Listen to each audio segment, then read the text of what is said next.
Hello guys! Welcome back dito sa aking YouTube channel, Single Parent Lifestyle.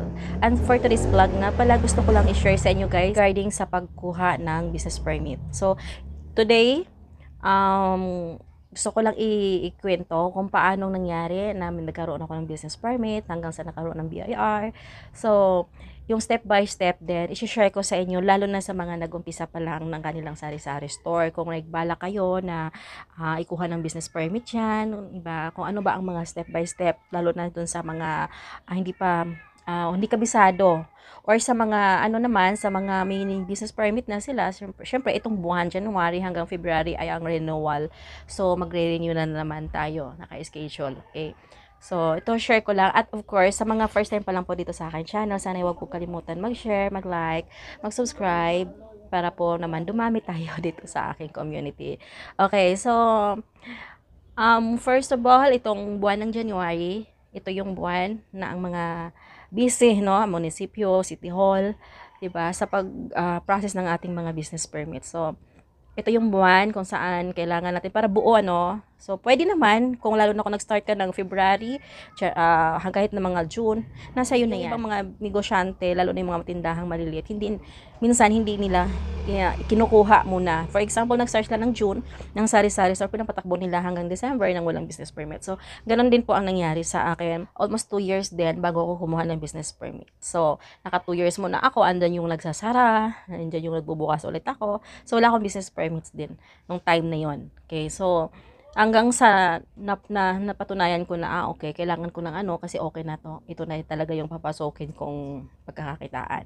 So, doon ako nakapag-desisyon na kailangan kumuha ng business permit. So, ito share ko sa inyo guys. Ito lang yung parang way kung paano yung masasabi na kailangan bang kumuha ng business permit or kailangan ba talagang kumuha ng business permit. So, first, kung nagpaplano na kumuha na kayo ng business permits nyo, no, ang first step is, kailangan mo munang kumuha ng DTI. Kasi sa DTI, doon mo ilalagay yung pangalan. So, magkakaroon kayo ng 3 choices ng pangalan ng iyong sari-sari store. So, kung anong mang pangalan, doon sa tatlo ang papasok. Kasi hindi pwede na may kapangalan ang iyong negosyo. So, pagpipilian mo. Pag hindi naman pwede sa system, nakikita yun sa system nila, ay, may kapangalan ka, hindi ka pwede, so palitan mo. Kaya may 3 choices silang hinihingi. And then, magbabayad ka. Hihingi nila doon sa DTI kung magkano ang iyong initial na kapital. So, sa aking sariling noon, hindi ako ng malaki. So, syempre, maliit lang. Nag-start lang naman ako ng 10,000. So, ginilagay ko din is 5,000 lang. Parang, yun yung capital ko, 5,000. Yun yung sa DTI. So, nagkaroon ako ng DTI. After DTI, pumunta ako sa HOA. Sa mga subdivision po, may mga HOA po, 'di ba? So, sa mga nasa ibang lugar naman, tulad ng sa probinsya, walang subdivision naman. Karamihan wala, direct from hanggang first barangay, then municipal, 'di ba, office. Tapos, dito naman sa city, meron tayong HOA, merong sa mga nasa subdivision ng sabi ko. May HOA, so dalhin mo yung iyong DTI sa HOA kasi yung pangalan na yun ang kukopyahin nila sa certificate, business certificate mo, then dadalhin mo sa barangay. Yun yung step by step before then mayor's permit. Pero sa ngayon, ang pagkakaalam ko at nandito sa lugar namin, from DTI direct to HOA, then HOA to mayor's permit agad. Wala nang barangay kasi sa mayor's permit nandun na yung barangay. Okay, nandun na yung barangay captain kung may perma na sila. So, yun yung proseso. Yun yung step by step kung gusto nyo. So, kailan ba masasabi mo sa yung negosyo, kailangan ko na kumuha ng business permit? So, first, siguro i-consider nyo is, tumakbo na lang ilang buwan yung business mo, yung tindahan mo. Kung halimbawa naka 6 months ka na more, ay, ibig sabihin, tumagal ka ng 6 months, maganda ang takbo ng yung tindahan, kukuha mo ng business permit. Kasi hanggat hindi ka pa sure, diba? Kasi pag kumuha ka, first month mo pa lang, kuha ka kaagad. After ilang buwan pala, doon mo ma-realize na, ay, hindi ko gusto ang ganitong sitwasyon, ang ganitong negosyo. Maliit ang kitaan. Kasi sa totoo lang, maraming nadidismaya. Kasi pag sari-sari store, magkano lang kinikita mo? Minsan wala pang piso, diba? So, pwedeng panghinaan ka ng loob at pwedeng umayaw ka na. Kaya kailangan patakbuhin mo muna ang yung sari-sari store ng hanggat kahit paano 6 months. Doon pag ginusto mo na talaga siya, pwede mo na ikuha ng business purpose, ganon. Ako nga, inabot pa ako ng 2 years bago kumuha ng business. So, lalo na kung nagbenta ka ng alak, may permit ka, 'di ba? So, maganda na yung umano tayo sa legal kasi unang-una, wala tayong pangamba, 'di ba? Kasi magkano lang naman ang business permit lalo na kung maliit lang din naman ang initial capital mo. So, makikita naman nila yon magkano lang puhunan mo. At hindi naman yun hindi naman talaga pinupuntahan sa tindahan.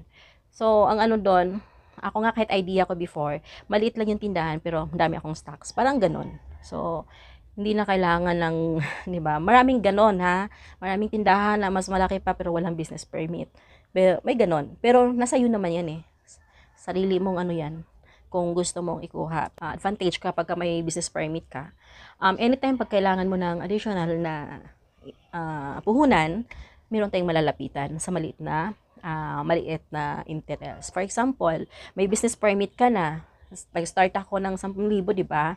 So, napansin ko malakas na eh. Marami ng mga pangangailangan ng mga tao dyan sa paligid mo na hindi mo na mai-provide dahil sa wala kang stocks, pwede kang humiram doon. Kasi naalam mo na kumikita talaga, malakas ang tindahan. Kaso lang, marami kang customer, wala ka lang ng mga hinahanap nilang items. So, yun doon papasok yung iisip mo na pwede akong manghiram ng dagdag puhunan. So, maraming malalapitan dyan. Unang-una, hindi ako against dito ha, yung mga 20% ang tubo. So, wag na kayong pumasok sa ganon kasi ang magkano lang ang markup mo sa sari-sari store mo tapos kukuha ka ng mga 20% ang tubo, 10% ang tubo. So kung may emergency, walang problema eh. Kasi emergency ka, kailangan mo talagang patusin kahit na 20% pa, kahit 50% pa. Pero kung ilagay mo sa negosyo or lalo na sa tindahan, hangga't maaari, wag na. So, kung may business permit ka, ito yung advantage. Pag may business permit ka at ipakita mo yan sa bangko, pwede kang makahiram ng pera sa bangko para sa tindahan mo. At yun ay magkakaroon lang ng 0.59%.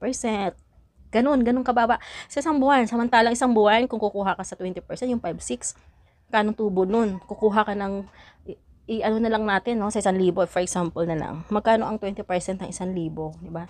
Ang laki, 200. So, ibig sabihin, ang kinikita mo, mapupunta lang dun sa itutubo mo. So, ang advice ko, kung may business permit ka na, at gusto mong mag level up, may way. Yun yung advantage. Yun yung sinasabi ko sa inyo na pwede kayong manghiram ng dagdag puhunan na 50,000, ganyan. So, dalhin mo lang yung business permit mo sa bangko para makita nila, may business ka.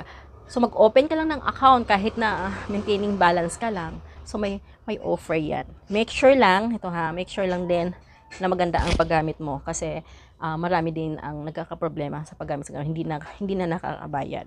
Kaya yun lang ang maganda pag may business permit ka. So, then last pag may business permit ka na, nasa yun na yan. Kasi minsan ang mga munisipyo or city hall, sila lang magsabi na maliit lang naman ang tindahan mo, wag mo na ikuha ng BIR. Pero kung nasa iyo naman yan kung gusto mo talaga ikuha din ng BIR, so mag-declare ka ng ganitong kapital, pwede mo kung kailangan mo ng BIR. So, ano naman ang advantage kapag kumuha tayo ng BIR sa isang ganito, sa tindahan? Kasi karamihan sa mga may tindahan, wala namang BIR. So, yun nga, na-share ko sa mga nakaraang video ko na meron tayong BIR dahil meron tayong isang business. So, before, meron din tayong water station, then may Lotto outlet. So, kailangan natin ng BIR. Ngayon, ang masasabi ko lang, ang advantage naman doon, kapag may BIR ka, so meron kang income tax return, pag ikaw na may mag-loan ng malaking amount, pwede rin. Diba? So, yun yung advantage niya. Dahil nakakakuha ka ng dagdag puhunan na mas malaki. Okay. Sa mayor's permit, meron naman pwede ka. Pero kung gusto mo ng malakihan talaga, yun ang maganda. And then, for example, nagbabalak ka na mag-tour. So, pag nag-tour ka sa ibang bansa, syempre makikita yun kung legit ka na business owner. Kasi nakikita nilang nagtatax ka. So, isa din yun. Di ba sa ibang bansa, pag pwede silang mag-invite kapag ikaw ay tax, payer ka. Ganon din sa atin dito. Kapag ikaw gustong pumunta ng ibang bansa at gusto mong mag-tour ka kung saan-saan, ipakita mo lang yung pangalan mo, mo na may business ka, so legit kasi nagbabayad ka ng tax, di ba? Nagtatax ka dito sa Pilipinas. Yun lang din yung advantage. Pero hindi naman din applicable sa lahat na ipasok mo sa BIR. No, kasi kung maliit lang naman talaga, 'Di ba? Wag na. Ako nga sa totoo lang, hindi ko naman sana ipapasok. Ang ano ko is meron kasi akong negosyong nakitang-kita. Unang-una yung loto, 'di ba? Yung tubigan, kitang-kita 'yun. Itong tindahan, pwedeng isabihin mo na, hindi, ano lang to utang ko pa lahat ito 'di ba? So, ang puhunan kasi ng tubigan malaki. Ang puhunan ng loto din malaki. So, ibig sabihin hindi ka pwedeng mandaya, 'di ba? So, 'yun lang. Pero hindi 'yun ibig sabihin kung ginawa ko, hindi pwedeng gawin nyo rin. So, kung ano man yung applicable sa yung situation, sa yung sari-sari store lang. Lalo na kung nag-start ka pa lang naman, hindi na kailangan, di ba, ng BIR. So, yun lang guys, ang share ko dahil sa nakaschedule ulit tayo ng renewal. So, nakailang taon na ako, 9 years, sari-sari store. So, renew na ulit tayo. Then, sa mga, yun nga sabi ko, sa mga mag-start pa lang, kung mag-start pa lang, wag agad-agad. I-try mo muna lang patakbuhin nga ng hanggang 6 months. Kung nagustuhan mo, sige. Pag once na medyo parang nalalabuhan ka sa kinikita mo, wag na lang. 'Di ba? So, magsasayang ka lang kasi. At saka ganito nga pala, pag may business permit ka, pag once na mag-stop ka, kailangan mong i-close yan. Kasi kung hindi mo mahi-close, pagdating ng taon na ikay magpasok ng business at yun pa rin, 'di ba? Wala. Alaki ng babayaran mong penalty. So, yun lang sa mga, ito lang yung sa mga serious na gustong pumasok sa pagninegosyo or sa gatong sari-sari store. Kailangan i-ano mo muna sa sarili mo kung talagang ito na ba. So, seryosohin ko na ba to? Ito na ba yung aking source of income talaga? So, kailangan magiging seryoso ako dito. So, kailangan mo nang idaan sa legal. Diba? Ikuha mo na siya ng business. First, kuha ka ng DTI and then HOA, kung may HOA, or ewan ko sa mga probinsya, kailangan ba ng barangay, hindi ko alam. Basta dito sa amin is hindi na kami dumaan ng barangay, direct na kami ng years of permit. So, yun lang guys, may share ko sa inyo sa ngayon, and hope kita-kita ulit tayo sa mga kasunod kong video. Kaya ako tinatakal ito kasi ito yung buwan ng kuhaan ng business permit. So, alam niyo na kung kailangan na kumuha or hindi pa, okay lang yan. So, go lang. Happy selling everyone. Hope to see you again guys. Bye!